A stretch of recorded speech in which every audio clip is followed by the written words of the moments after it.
But yo, he didn't wear the hat.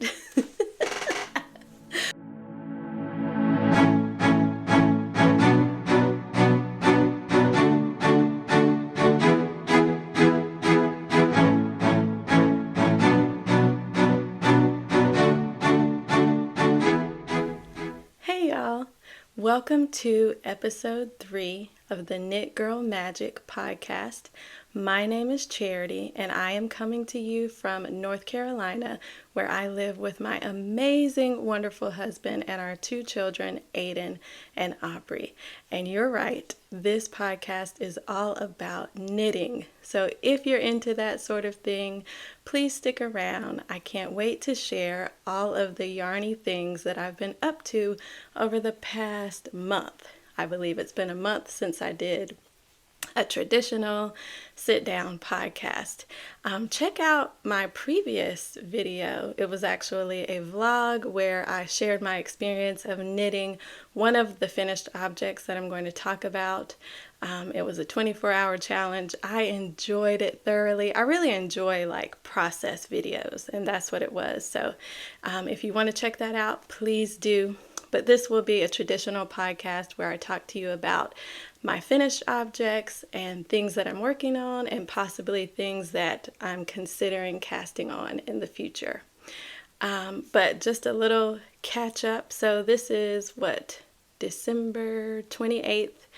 My last podcast was, I don't know, around November 18th. So it's been a little bit over a month. We've had Christmas. We've been super busy in our household. We actually hosted Christmas Eve dinner here. Words are hard today. We actually hosted Christmas Eve dinner here this past weekend, and that was really, really exciting. So this week I am just at home. It's me and both of our children. And can I just say, shout out to all the moms who are making it work at home, stay-at-home moms. I'm a teacher, so we get occasional breaks throughout the year. And this is our 2-week winter vacation. And this stuff is not easy, y'all. So shout out to the moms who are at home with their kids all day. And who are podcasting too. Like, y'all are the real MVPs, let me tell you, because this stuff is hard. And shout out to podcasters in general. Y'all make this look so easy, and it is not. So yes, I'm going to fumble through this. I'm still learning, still trying to get comfortable with this. So bear with me. Anyway, I'm at home this week. I've got Aubrey in her room napping. Aiden is on a play date with my nephews. So if this seems a little bit choppy, it's because it literally is.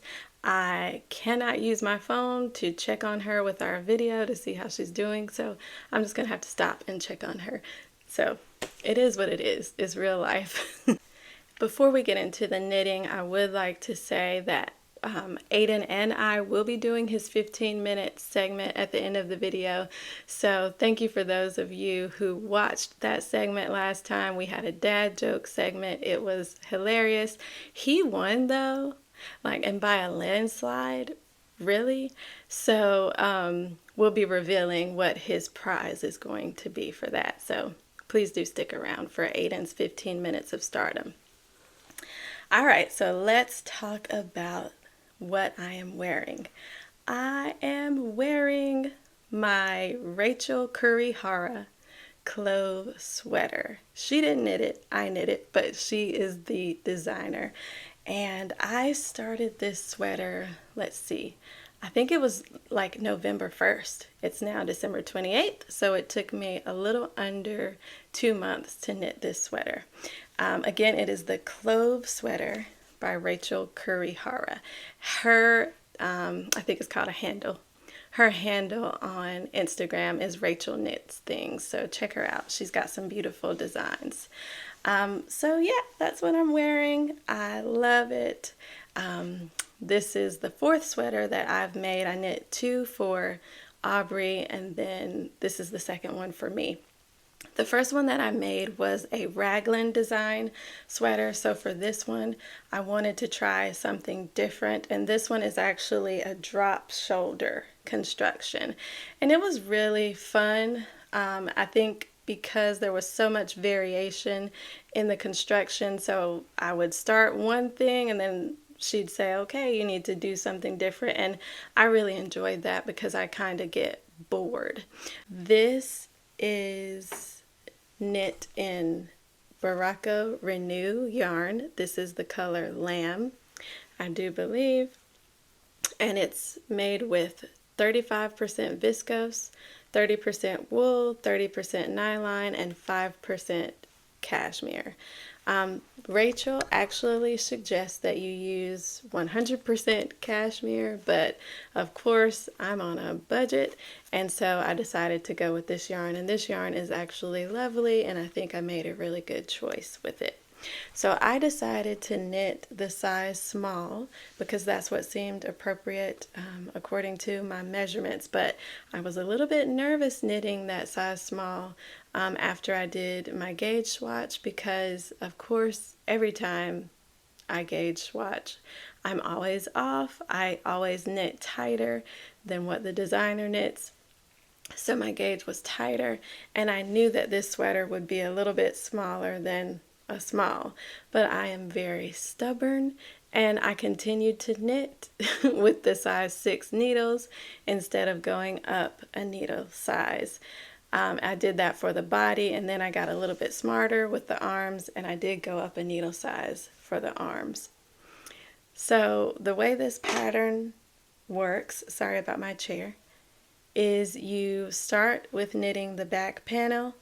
You knit the shoulders. There's lots of short rows on, both the back panel and the shoulder panels. And then you you connect the front panel to the back, and you knit in the round for the body. So I use my size 6 needles for the body, and then I'll try to stand up a little bit to show you the bottom. So I knit around and around and around, just knit until it was time to do the hem. And for the hem, it's actually a split hem, so I had to place my back stitches on hold while I knit the ribbing for the front of the hem. So the hem and all parts of the hem, the cuffs, the bottom hem, the collar, everything is twisted rib. So I knit twisted rib for the front and realized that that was actually very, very painful. So I then picked up stitches and knit the back hem, and then about halfway through the back hem I said, okay, I need a break.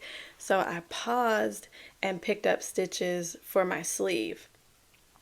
And when I did that, that's when I got smart, and I went up a needle size because I wanted the sleeves to fit a whole lot looser than it seemed like the body was fitting. And I think that was a good decision. The sleeves are just super cozy, and the body fits well too, but it could have been a little looser. So next time I will be smart and go up a needle size when my gauge is off, like it typically is. So twisted rib for everything, cuffs, collar, front and back hem. Twisted rib is very, very beautiful. It really is very, very beautiful. I like it a whole lot better than a basic 1x1 rib and even a 2x2 rib. It's just a whole lot neater looking, a lot more tidy looking. The one thing that I don't prefer about it though is that it doesn't draw in as much as a traditional rib. So a traditional rib might fit me like this on the cuff. And I found that I prefer the cuff. It didn't really matter about the bottom of the sweater, but I want my cuffs to be a little bit tighter. I don't really want any air, to get in here. So although it's very beautiful, I think that some drawbacks of me using it again is that fit. I want a tighter fit, and also it just hurts. So in the future, if a pattern calls for twisted rib, I will just be very mindful of where I want to use it. Like I said, the bottom of the sweater, I loved it. The collar of the sweater, loved it. But for the cuffs, I might do a 2x2 rib because I like the fit of that more. So I went back and finished the back hem, finished the sleeve, one sleeve, and I went ahead and started the collar because it was just looking unfinished. And I started the collar before I knit the final sleeve. And of course the collar was 2x2, or not 2x2, twisted rib again. But by that point I was just in go mode. It wasn't too bad. And the thing that I love about this collar and the pattern itself was that she gave you the option to knit a traditional collar where you just, you pick up the stitches and then you knit whatever rib you're using and then you bind off loosely. But then she also gave you the option to do a folded collar. And I opted to do the folded collar because when I see that on people, to me it just looks classy, it looks classic, it looks finished, and it kind of seems like there's more structure and it won't stretch out over time. So I went with the folded collar, and I'm very glad that I did. So you knit it pretty much double than you would a regular collar, and then you put a little purl bump row in the middle of that, or round in the middle of that, so that it's easy to fold over. You flip the sweater inside out and you seam it together with a whip stitch, and that was very fun. I'm not gonna lie, it wasn't fun, but it was fun to see it come together. It really was. So I think that's pretty much everything I wanted to share about this sweater. The only modification that I made was that I added a little more length to the back hem because I wanted it to cover the rump a little bit, and then I added a little extra length on the arms because you're supposed to start the decreases when you get a little past the elbow, and I wasn't past the elbow, probably because of my tight gauge. So I added an inch to get past the elbow, and then I started the decreases. And I really love the decreases on this one, how they do start later in the sleeve so that you've got more room up here where your arms are kind of more chunky, at least mine are, and then you kind of draw in towards the bottom of your arm. And that is my Clove sweater. Very, very pleased with it. And I do tend to make either more, or I want to make either more of these or more like these in the future. All right, so there is so much going on in the area right now, in our neighborhood, in my house. I keep hearing all these noises. So again, if this is choppy, that's why. It's real life. So the next finished object that I wanted to share was the classic ribbed hat that I made, and that was the free pattern from Purl Soho. And I actually don't have that with me because it was a gift for my student who requested it. I've already given that to him, but I will show pictures of me knitting it and of him wearing it. So I knit that in Berroco Comfort DK yarn. Let me make sure I get it over here. So it says DK and Sport, so I guess it's like in between the two of them. And the yarn is 50% superfine nylon and 50% superfine acrylic. And I did find it to be very, very soft, and I enjoyed knitting with it. I knit for him the adult small because, as I mentioned in the previous podcast, Purl Soho, the designers behind that company, they kind of went small with the sizes. So I think there was like a baby size, there was a kid size, there was adult small, and there was adult large. And when I knit the baby size for Aubrey, her hat ended up being really, really small. And my gauge is also tight in everything that I knit. So I decided for him to knit the adult small, and that ended up being perfect. It fit his head like a glove, and he loved it. I guess he loved it. And that brings up my next point I wanted to make. You hear from podcasters and people who knit about people being knit-worthy. And I just want to know, like, what makes someone knit-worthy to you? For me, someone who is knit-worthy, when they ask you to knit something, they receive it with joy, they receive it with excitement, and they seem very appreciative to have received that from you. And this student did. He was very, very appreciative. But he didn't wear the hat. So I see him every day. I see him every morning.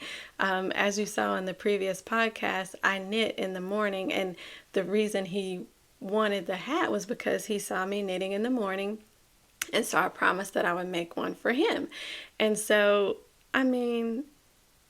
I would have expected him to be wearing the hat that he saw me spend at least 2 weeks knitting every morning. But y'all, I never saw him wearing that hat. So I don't know that he was very, very knit-worthy. So what makes someone knit-worthy to you? Like, obviously, they receive it with love and excitement, but then you would expect them to actually wear what you knit them. And I will say that I have knit things for my friends and family members in the past, and they always are very appreciative, and they do wear what I knit them. And unfortunately, I gifted a lot of those items before I knew about yarn types and about, the types of yarn that you use so that it's not itchy and, that they'll be comfortable wearing them. So if I knit something for you and it wasn't that comfortable and you still wear it, you are definitely knit-worthy. But now that, I've been knitting a lot longer, I know, the yarn that I should use when I'm gifting it to someone. It might not be the most expensive, hand-dyed yarn, but it will be something comfortable. And he just didn't wear it, so I just don't know that he's very knit-worthy. And I know that there are a lot of students in my school who see me knitting and they now want knitted items from me, but I'm kind of reluctant to knit for them because after you put, so much time, you really, and you knitters know this, you put so much time and love into each and every stitch, you really put a whole lot of thought into making decisions that will best suit, whoever's going to wear what you're knitting. And you really want them to appreciate it. So for me, for you to be knit-worthy, I expect you to actually wear, what I knitted for you. Anywho, I digress. That was my second finished object of this month, I believe. So the next one was actually a gift knit for a very knit-worthy person. So the next thing that I knit was a ruched cloche hat, and it was from Betty Jones. And I knit that for my aunt, and in fact, that's what my previous video was about. I made a vlog about it, had a great time. I knit it within 24 hours, and she loved it, and she's very, very knit-worthy. I've made her some socks before, and she's also a crafter. So she understands, all the time and effort that goes into creating something for someone. So I knit that hat for her. That pattern only comes in one size, so I was a little bit nervous about the fit. Not that it would be too tight, but maybe too big for her because her head is a lot smaller than mine. But anyway, it ended up being perfect for her. And yeah, I really enjoyed knitting that. The yarn that I used for her was Malabrigo Chunky. And this is not the label for hers, but hers was Rich Chocolate. And it was 100% merino wool. And when she put it on, she said, "Oh my gosh, it feels like I'm not even wearing this." She thought it was really, really soft. So I was really glad about that. So I knit that for her. And then I had a little bit of yarn left over, so I wanted to use that yarn for another hat.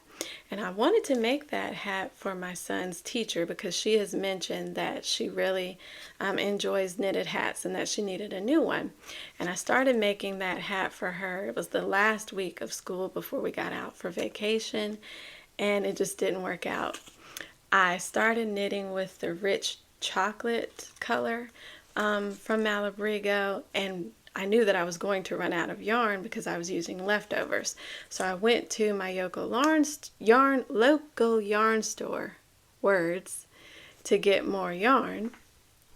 Okay, y'all, so I'm back and Aubrey has awakened from her nap, and we're going to try to still get through this podcast because I would like to finish it. So I went to the yarn store to pick up more yarn in the rich chocolate color. But the amateur in me, when it comes to shopping at local yarn stores, I'm used to just ordering online. I did not look at the name of the colorway while in the store. And so here's the hat that I'm referring to. Sorry, I haven't shown it yet. But you can see the bottom is rich chocolate and the top is called dark earth. Still Malabrigo yarn, still 100% merino wool, but they are two totally different browns. But at that point, I was just like, okay, I had some backup gifts that I could give to Aiden's teacher, so I gave her a backup gift, and I figured I would finish this for myself because, you know, once you start on a hat, anyway, I was just going to be selfish and I was just going to keep it for me. So this is what it turned out looking like. So you've got the rich chocolate 1x1 ribbing at the bottom, and then I just knit in the round for the top in that dark earth color, and then I added a pom-pom on top. And the pattern that I used for that is actually called Hat by Andra Asars. It's a free pattern that I found on Ravelry.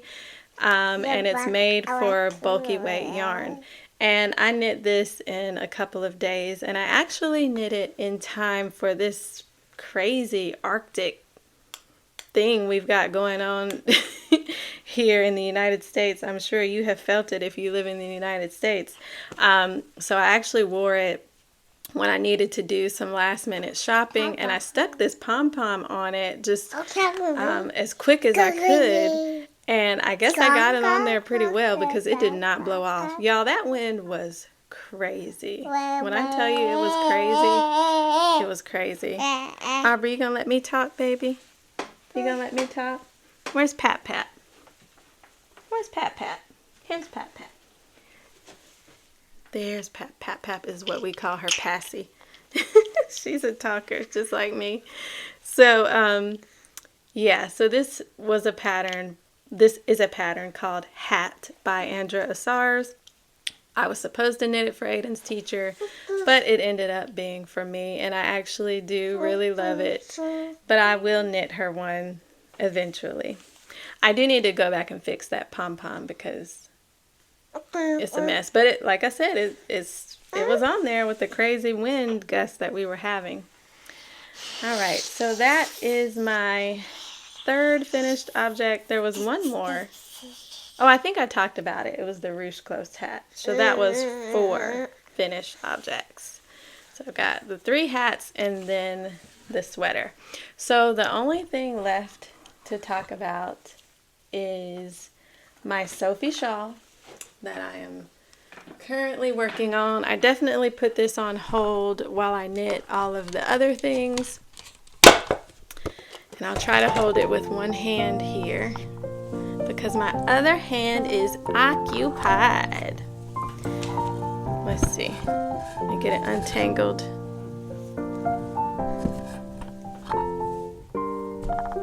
So I've got it on a little spindle, a yarn holder, yarn spindle, whatever you want to call it. And this is something that I picked up at the yarn store in one of my trips. And it's actually really nice for just getting that yarn to easily come off the ball without getting tangled like a center pull ball would, or without spinning around all over the place. But right now, the yarn is wrapped around it, so if I could just get that. Okay, so I got it untangled. I promise y'all this little contraption here is actually really very helpful. It was just a little bit tangled. Alright, so here is my Sophie shawl. This is the top. Ooh, it's getting to be a little long now that I finally have time to work on it. So I am about a little over halfway.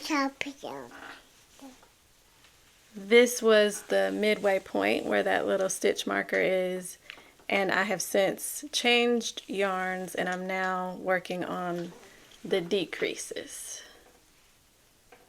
Okay, so the way this pattern works is you start out with a little triangle tip at the bottom, and then you increase along one side about every, I'm not going to say how many rows because it is a paid for pattern, but every so often you increase very consistently throughout until you get about midway, and once you get to that midway point, you start decreasing all the way down. So you'll still end up with basically a mirror image of what you created initially. So the yarn that I'm using for this shawl is from Wonderland yarns. It is a sport weight yarn, which is their Mad Hatter base, and the colorway is Rose Thicket. And so this is a pattern from Petite Knit. We all love Petite Knit, and it's very brilliant, very mindless. But in her pattern, she wants you to use, okay, there's DK. There's worsted. I couldn't get my words. Worsted weight. I didn't want to use worsted weight this first time around because I wanted it to be very drapey around my neck. So I opted to use sport weight. But the thing about using sport weight is you need a lot of it if you still want the size of the shawl to be pretty substantial, which I do. You know, I want it to be drapey, but then I want it to be big and comfy. So I got two, what do you call those? Oh my goodness, words. I bought two, not cakes, but what they come in originally. Y'all, I know y'all are shouting it at me. I bought two things of yarn. And so this is the second one. So because I'm using the sport weight, I'm going to end up using a lot more yarn because it doesn't go as far. And I still want it to be fairly large. So I'm knitting the largest size. I had to increase a little more just so that I could use up one full skein of yarn. There you go, skein. The word is skein. The word is skein. I used one full skein of yarn, so I increased a little more than the pattern suggested so I could use that up. And then I went to the next skein of yarn. And so I weighed my yarn to make sure that I was going to use an equal amount from both skeins. So I decided that I would use 100 grams of the first skein and then 100 grams of the next skein, which means I had to do a little bit of math to figure out how much yarn to take off so that I would have equal amounts. So anyway, once I used up 100 skeins of the 100 grams of the first skein, I switched to the next skein, and now I'm going to use 100 grams of it, and hopefully I will have that done this week or maybe next, because this is the second week of our holiday Christmas vacation and I've got time to do that.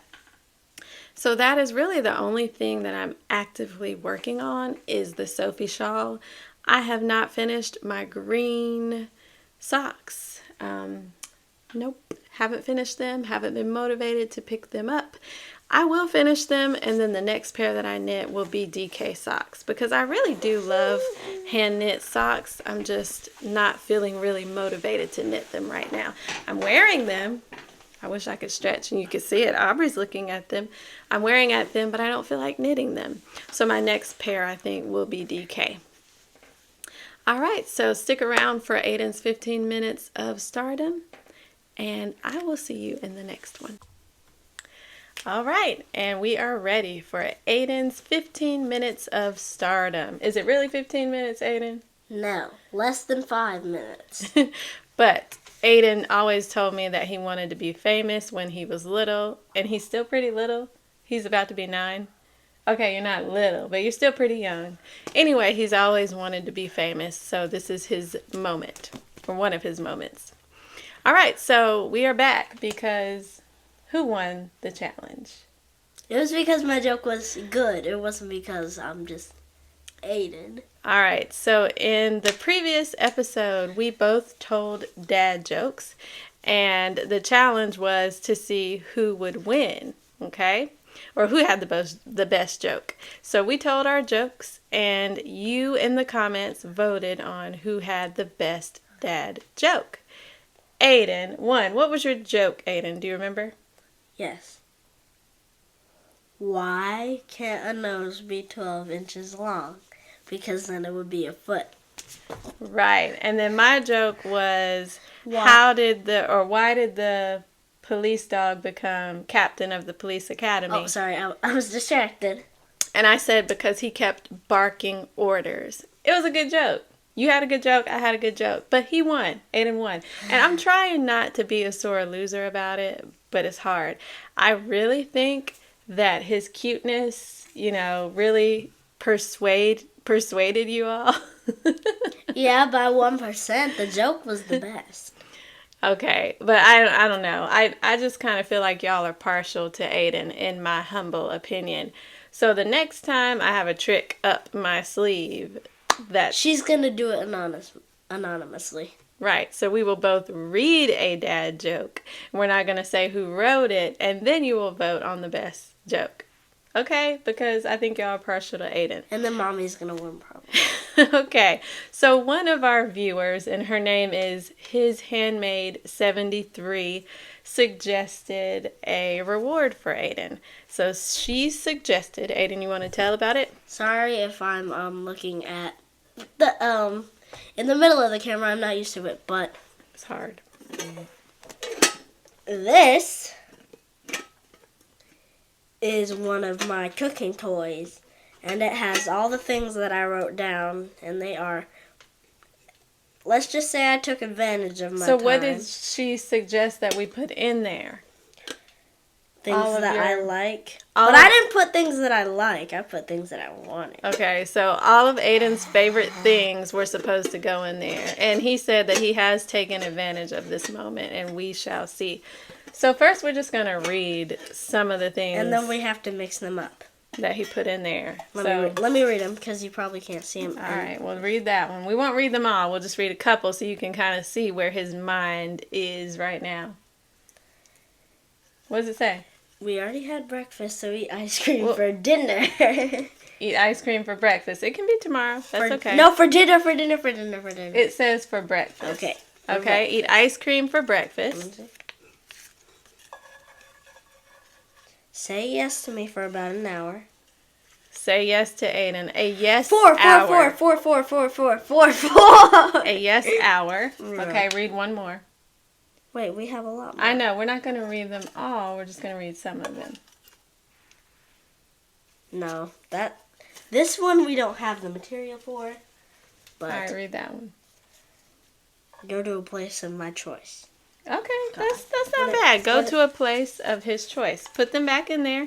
We're going to shake them up in our little... I had one that was hers. She gets a vacation. Please don't get that. Okay. So we have put them in our makeshift jar, which is a pot. A pot. A pot. All right. So since Aiden won by a landslide, he gets to pick. What? Who all voted for me? About how many people? We don't have that many viewers yet. Don't worry about that. But people who voted. All I know is 3. All I know is 3 people. Okay, go ahead.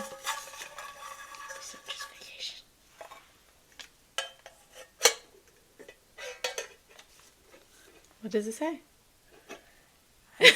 I can be your dad for a couple of hours. You can be a dad for a couple of hours? Yours! My dad, so you have to tell me what to do? Yes! For an hour. Yeah, and you have to listen to me. And I'll listen to Aiden for an hour. So you see how he is, how he took advantage of this challenge.